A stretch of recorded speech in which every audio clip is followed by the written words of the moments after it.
예, 이번 시간에는 교재 33페이지에 결산 및 세무조정의 기본 사항에 대한 부분들을 정리하도록 하겠습니다. 자, 이 부분을 한번 보시면 소득세법하고 조세특례제한법상의 업종 판단에 대한 부분입니다. 자, 업종 분류의 원칙이 나오는데요. 소득세법이나 조세특례제한법에 업종이 굉장히 많이 나오는데 그 업종은 표준산업 분류에 따르도록 되어 있습니다. 통계청이 고시하는 표준산업 분류, 그 표준산업 분류에 따르는데 통계청에 통계분류 포털이라고 하는 사이트가 있습니다. 자, 이 사이트에서 업종을 확인한다. 즉 사업자 등록증하고는 상관없이 적용이 된다라는 부분입니다. 그래서 우리가 우리 34페이지에 보시면 주택 신축 판매업에 대한 내용이 나오는데요. 자, 주택 신축 판매업 업종 분류는 부동산업, 임대업 중에 주거용 건물 개발 공급업에 해당이 된다라고 하면서 자, 건설 활동을 수행을 하면 건설업이고요. 건설 활동을 수행하지 않으면 주거용 건물 개발 공급업에 해당이 됩니다. 자, 우리 주택 신축 판매업으로 사업자 등록을 내면 사업자 등록증상의 업태 종목은 건설업으로 나오게 됩니다. 그렇게 건설업으로 나오더라도 이 내용이 표준산업 분류에 따라서는 그러니까 건설업 사업자 등록증상에는 건설업으로 되어 있을지라도 주거용 건물 개발 공급업에 해당됨으로 인해서 감면이라든가 조세특례제한법에 의한 감면이라든가 또는 소득세법의 기장 구분이 완전히 달라질 수 있다라는 부분입니다. 자, 그러면 이제 잠깐 우리 통계 분류 포털에 있는 표준산업 분류에 대한 부분들을 직접 한번 검색을 해보겠습니다. 자, 검색 사이트에서 통계 분류 포털을 검색을 해서 접속을 하게 되면 이게 메인 화면이 됩니다. 메인 화면이 나오고요. 왼쪽에 보시면 한국표준산업 분류라고 하는 부분이 나옵니다. 자, 이 부분을 클릭을 해서 왼쪽에 보시면 이용 안내, 개요, 최신 관련되는 부분이 있고 그 다음에 검색이라고 하는 부분이 있습니다. 자, 일단 먼저 검색을 클릭을 하셔서 분류 검색이나 분류 내용 보기 중에 하나를 선택하시면 되는데 일반적으로 분류 내용 보기로 정리를 하시는 게 좋을 것 같습니다. 자, 상단 부분에 보시면 차수가 나옵니다. 표준산업 분류에 개정된 그러니까 횟수가 되겠는데 현재는 10번째 개정이 되었다라고 보시면 되겠습니다. 근데 우리는 그 소득세법을 적용할 때는 9번째 9차 개정 내용을 적용을 해야 됩니다. 그 내용은 우리 교재 36페이지에 보시면 그 표가 두 개 나오는데 참고해 보시면 한국표준산업분류 제10차 개정에 따른 업종 재분류라고 해서 1번, 2번, 3번 그룹으로 나누면서 밑에 당구장 표시가 나오죠. 업종 재분류는 19년 1월 1일 이후 개시하는 과세 연도부터 적용한다라고 했기 때문에 19년도로 적용을 해야 되는 부분입니다. 그래서 18년도는 9차 개정 내용을 반영을 하시면 됩니다. 근데 9차와 10차는 우리 소득세법 적용에 있어서는 큰 차이는 없다라고 보시면 되겠습니다. 자, 교재 34페이지에 보시면 부동산업, 임대업 중에 주거용 개발 관련되는 부분입니다. 자, 부동산업, 임대업 부분에서 표준산업 분류에서 보시면 자, 부동산업 외에 68121이죠. 부동산업을 클릭을 하게 되면 681에 부동산 임대 공급업이 나오고요. 부동산 개발 공급업이 나옵니다. 여기에 주거용 개발과 관련되는 부분 직접 보시면 표준산업 분류에서 직접 건설 활동을 수행하지 않고 전체 건물 공사를 일괄 도급하여 주거용 건물을 건설하여 이를 분양 판매하는 산업 활동, 이 부분은 부동산 임대, 부동산업 및 임대업으로 들어간다라는 겁니다. 건설 활동을 수행을 하게 되면 건설업으로 분류가 되도록 되어 있습니다. 자, 그래서 이 부분 표준산업 분류로 들어오면 이렇게 달라질 수 있다라는 점을 명확하게 확인을 하실 필요가 있을 것 같습니다. 자, 조세특례제한법이나 소득세법에서 특별히 규정하지 않는 한은 업종과 관련되는 내용이 나오면 반드시 우리 표준산업 분류에서 확인하신 후에 적용을 하시면 되겠습니다. 자, 그럼 표준산업 분류를 통해서 업종 판정에 대한 부분을 살펴봤고요. 자, 그렇게 이제 업종을 판정해서 기장의무 판정할 때 업종별로 그룹을 정해놨습니다. 소득세법에서는 1번 그룹, 2번 그룹, 3번 그룹으로 이렇게 되어 있는데, 자, 1번 그룹의 대표적인 게 도소매업입니다. 자, 도소매업이 1번 그룹인데 여기에 상품 중개업은 제외하도록 되어 있고요. 2번 그룹에는 제조, 숙박 관련되는 부분과 건설업 관련되는 부분이 있습니다. 그리고 운수업도 2번 그룹으로 들어가도록 되어 있습니다.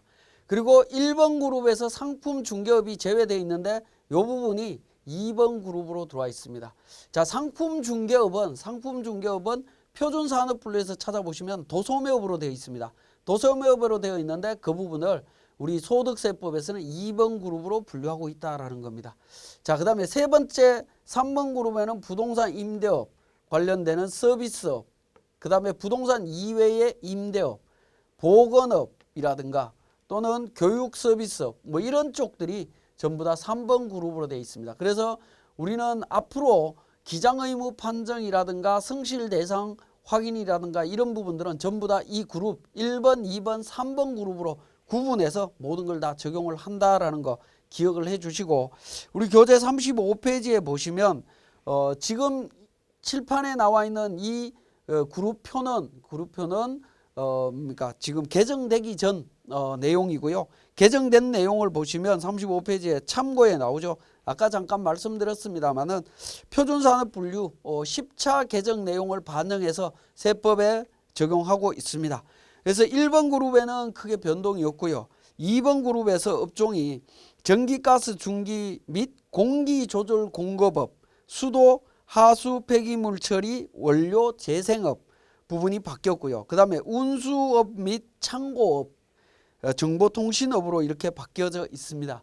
자, 이렇게 개정된 내용이 있고, 3번 그룹에서는 부동산 임대업, 부동산업 하면서 부동산 매매업은 제외한다라고 되어 있고요. 사업시설 관리, 사업지원 및 임대서비스업으로 바뀌어져 있습니다. 바뀌어져 있는데 이 개정 내용은 2019년 1월 1일 이후 개시하는 과세기간부터 적용을 합니다.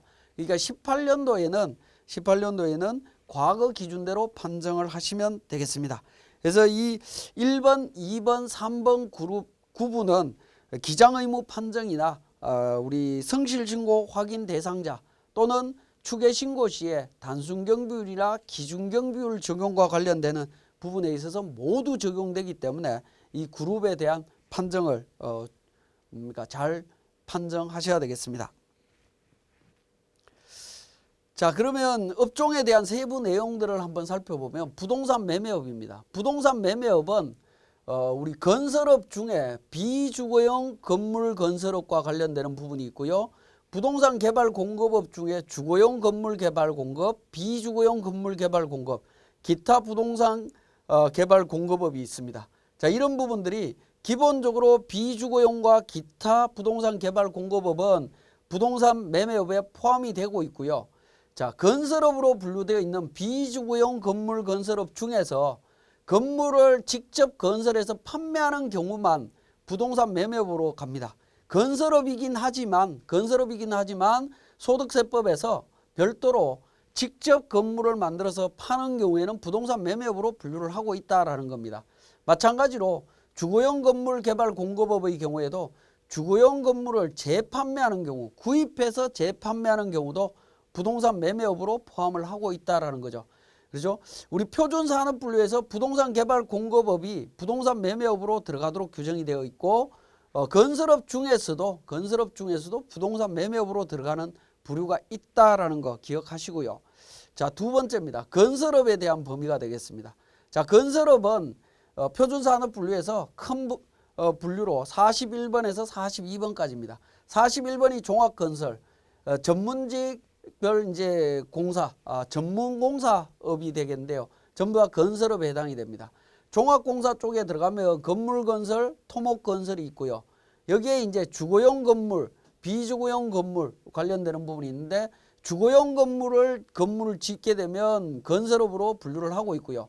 비주거용 건물 건설 같은 경우에는 우리 교재를 한번 보면 비주거용 건물 같은 경우에는 건물을 자기가 직접 건설해서 판매하는 거, 직접 건설해서 판매하는 거는 부동산 매매업으로 간다라는 겁니다.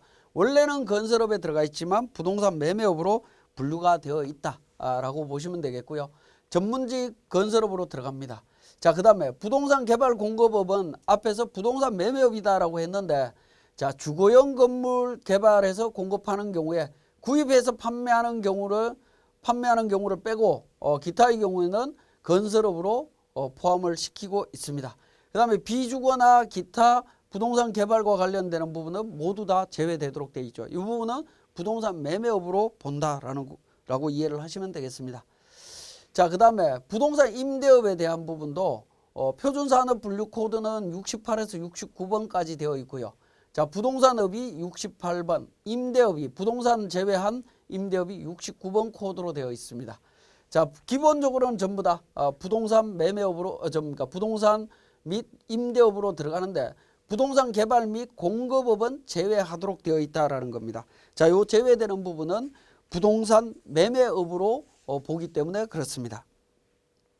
자, 그 다음에 제조업에 대한 판정입니다. 제조업은 표준산업분류와 조세특례제한법상의 의제제조업 판정에 대해서 조금 다르게 적용이 되고 있는데요. 자, 국내 위탁 생산은 제조업으로 봅니다.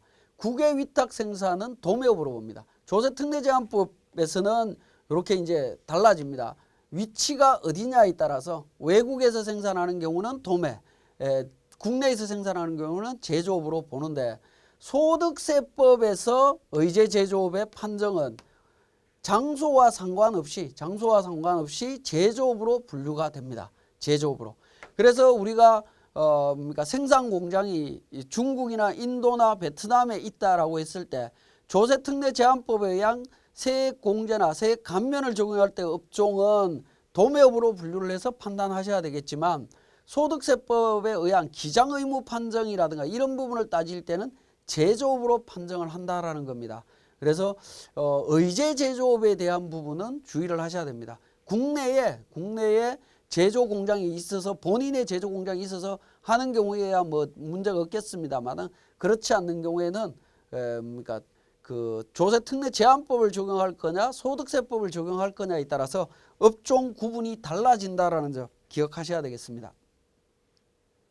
자, 그 다음에 보건업과 약국에 대한 부분입니다. 자, 보건업은 86번 코드로 분류가 되고 있고, 도소매업은 45번에서 47번까지 분류가 되도록 되어 있는데, 보건업에는 이제 병원, 공중보건의료업, 의원, 기타 보건업 해서 보건업으로 분류가 됩니다. 우리가 많이 기장하는 성형외과, 내과, 정형외과 이런 쪽들 있죠. 전부 다 보건업으로 3번 분류로 들어갑니다. 근데 이제 약국은 어떻게 될 거냐는데, 의약품 및 의료용품 소매업으로 분류되어 있습니다. 약국 자체가. 그래서 표준산업 분류에 들어가면 약국은 4781이라고 하는 의약품 및 의료용품 소매업으로 분류되어 있습니다. 그렇기 때문에 약국은 도소매업이 있는 1번 그룹을 기준으로 모든 걸 판단하시면 됩니다. 근데 병원이나 의원 같은 경우는 3번 그룹으로 판단하기 때문에 완전히 기장 의무라든가 성실 대상자 판정 기준 자체가 완전히 달라지는 문제가 있죠. 보통은 약국 같은 경우에는 보건업에 해당될 걸로 이렇게 이해를 하고 있는 분들이 있는데, 다르다라는 거 기억을 하셔야 되겠습니다. 자, 그 다음에 업종 그룹별 기장의무 판정 수익금액 기준에서 기장의무, 외부조정, 성실신고 확인 대상자 판정 기준입니다. 자, 간편장부 복식부기 의무자, 사업용 계좌 개설, 외부조정 여부는 기준이 직전과세 기준으로 갑니다. 직전과세 기간의 수익금의 기준으로 판단을 하고요. 성실 확인은 당해 연도, 해당 과세 연도가 됩니다. 그러니까 직전과 해당이 요게 다르다라는 겁니다. 요 두 개가 달라진다라는 거 기억을 하시고요. 자, 1번 그룹은 간편장부 기장 의무는 3억 기준으로 갑니다. 1번. 2번은 3억 원의 절반인 1억 5천. 3번 그룹은 1억 5천의 절반인 7,500 기준으로 해서 갑니다. 미만이면 간편장부 대상자, 이상이면 그러니까 복식부기 의무자가 됩니다. 자, 복식부기 의무자가 되면 사업용 계좌 개설 의무자가 되는데, 직전과세 기준 3억 1억 5천 그러니까 3번 그룹은 7,500입니다. 요 그러니까 잘못된 것 같습니다. 오타가 났네요. 자, 7,500 기준이고요. 자, 외부 조정은 어떻게 되느냐 하면 외부 조정도 직전 과세 기간인데 6억, 3억, 1억 5천 기준으로 판정을 하시면 되겠습니다. 자, 성실 신고 확인 대상은 당해연도 18년도 수익 금액을 기준으로 도소매 그룹은 15억, 그 다음에 음식, 제조, 건설 관련되는 쪽은 7억 5천 이상, 나머지 부동산 임대, 병원, 의원, 보건업, 그 다음에 교육, 학원 관련되는 부분 5억 기준으로 되어 있습니다. 자, 요 기준, 요 표도 좀 기억을 하실 필요가 있겠습니다. 자, 그 다음에 기장 의무를 판정을 할 때 직전 과세 기간, 과세 기간의 수익금액 기준으로 한다라고 했습니다. 그러면 당해 연도에 신규로 사업을 개시한 사업자는 어떻게 될 거냐는 건데, 당해 연도에 신규로 사업을 개시하는 사업자는 간편장부 대상자로 전기 수익금액이 0원입니다. 전년도 수익금액이 제로기 때문에 간편장부 대상자, 즉 3억, 1억 5천, 7,500 이하가 되겠죠. 그죠? 미만이 되겠죠. 무조건 간편장부 대상자가 된다라는 겁니다. 자, 그 다음에 영세사업자에 대한 특례를 적용해주고 있는데 유일한 업종이 욕탕업입니다. 욕탕업의 경우에는 기장의무 판정할 때 2번 그룹으로 갑니다. 근데 욕탕업을 표준산업분류에 가서 찾아보면 3번 그룹으로 분류가 되어 있습니다. 개인 서비스 업종으로 들어가 있기 때문에 3번 그룹인데, 3번 그룹은 기장의무 판정할 때 7,500만 원 기준이지만 영세사업자 특례로 인해서 기장의무 판정할 때는 2번 그룹으로 1억 5천 기준을 적용을 합니다. 그렇지만 성실신고 확인 대상자 판정 기준은 3번 그룹으로 타도록 되어 있습니다. 그러면 이제 욕탕업이라고 하는 부분은 어떻게 보면 용어가 조금 낯설긴 한데 우리 교재에 욕탕업에 대한 내용을 한번 보면 41페이지입니다.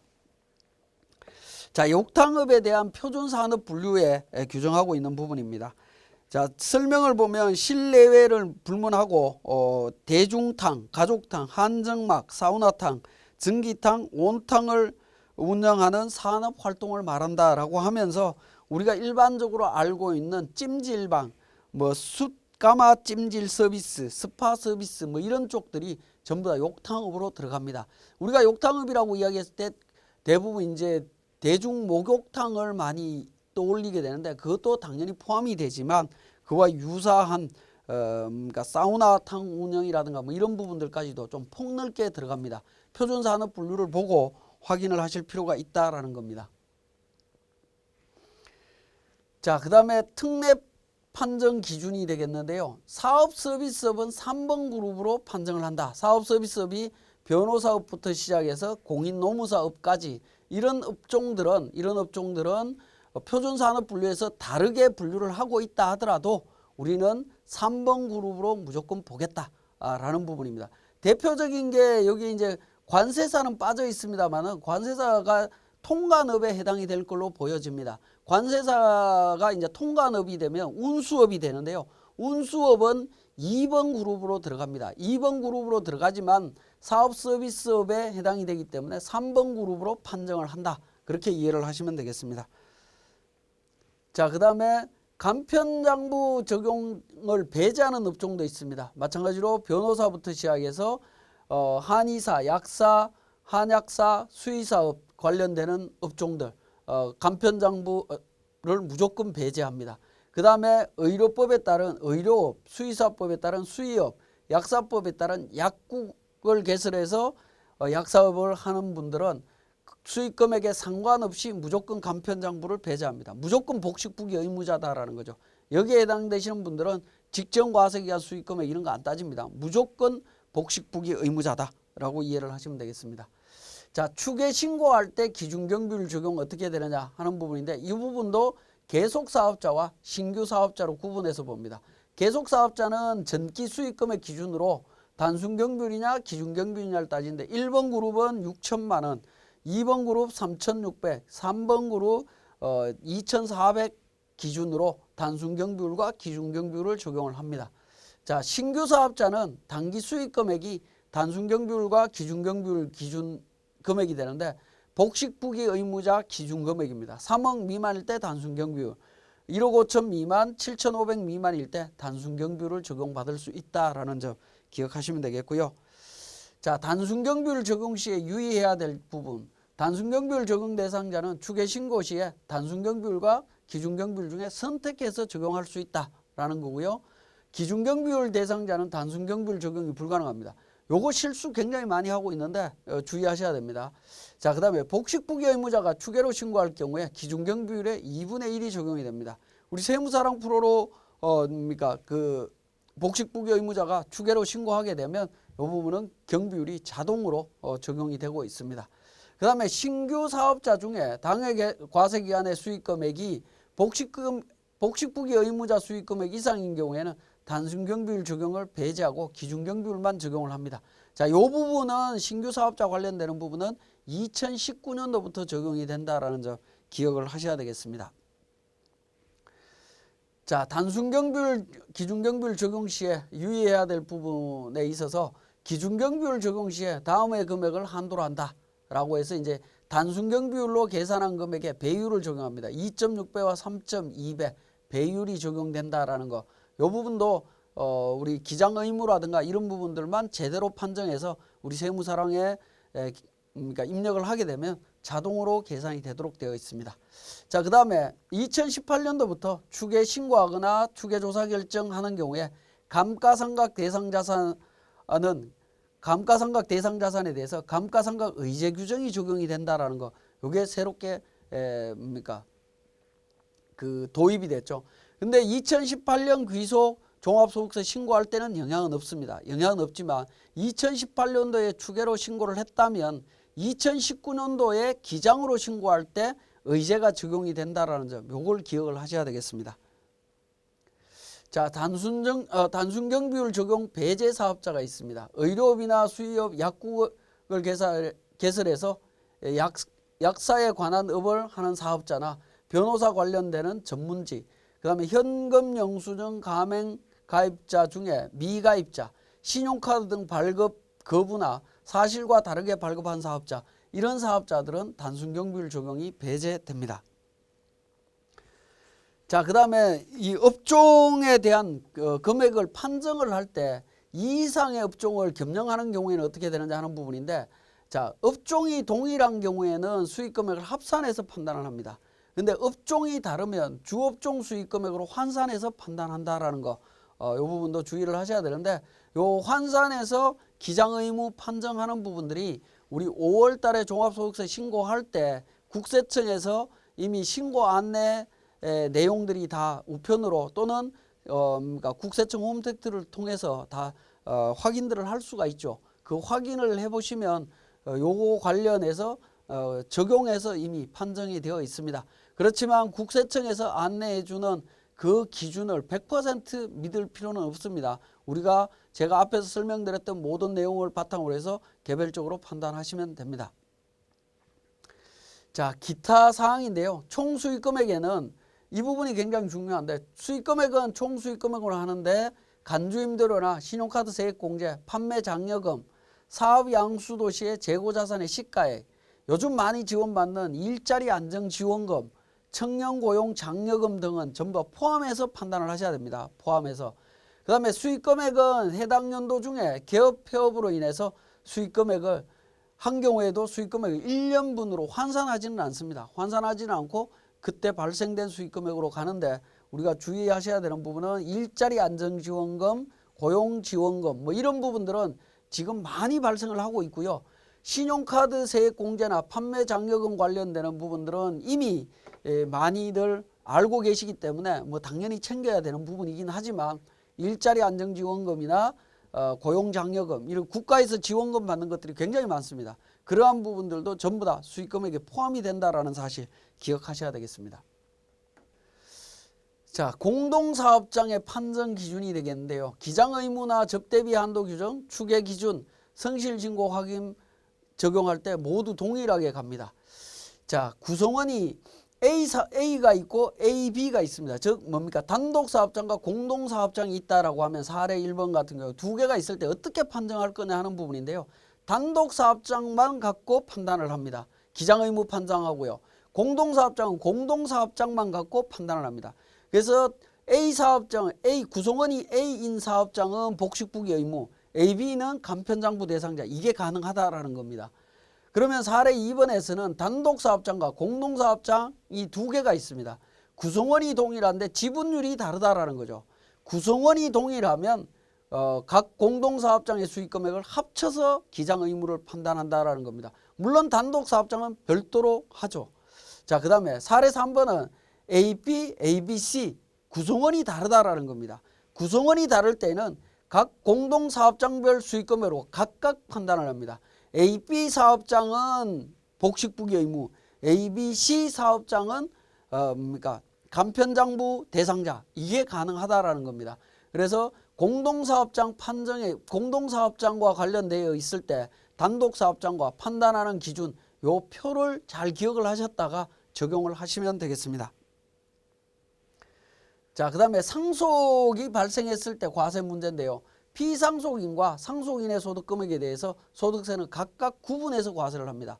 근데 국세청에서 그러니까 소득세 신고 안내를 할 때에는 피상속인의 그러니까 소득금액을 상속인에게 포함시켜서 안내가 지금 현재 되고 있습니다. 구분이 안 된다라는 거죠.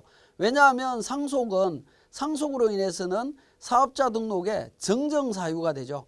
기존 사업자가 폐업이 되는 것이 아니라 사업자 등록 번호만 바뀌어서 그러니까 사업자 번호는 그대로 유지가 되면서 대표자만 변경돼서 연결이 된다라는 겁니다. 그것 때문에 5월 달에 종합소득세 신고할 때 안내가 되는 부분들이 피상속인과 상속인의 소득금액이 전부 합쳐서 안내가 됩니다.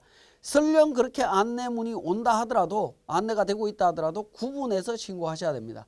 그 다음에 상속인의 기장의무 판정에 있어서는 상속 이전에 상속인이 사업을 하고 있다라고 하면 기존 사업 소득에 대한 기장의무를 따라서 그대로 적용하시면 됩니다. 근데 사업을 안 하고 있다, 상속받아서 내가 처음 사업을 한다 라고 하면 신규 사업자고요, 간편장부 대상자가 되고 단순경비율 적용 대상자가 될 수 있습니다. 그 다음에 소규모 사업자로서 추계신고 시에 무기장가산세 적용하지 않습니다. 복식기장 시에 기장세액 공제도 적용받을 수 있다는 점, 이 부분 상속이 일어났을 때는 좀 주의해서 보실 필요가 있겠습니다. 자, 여기까지 우리 세무조정과 관련되는 기본적인 사항을 정리했습니다.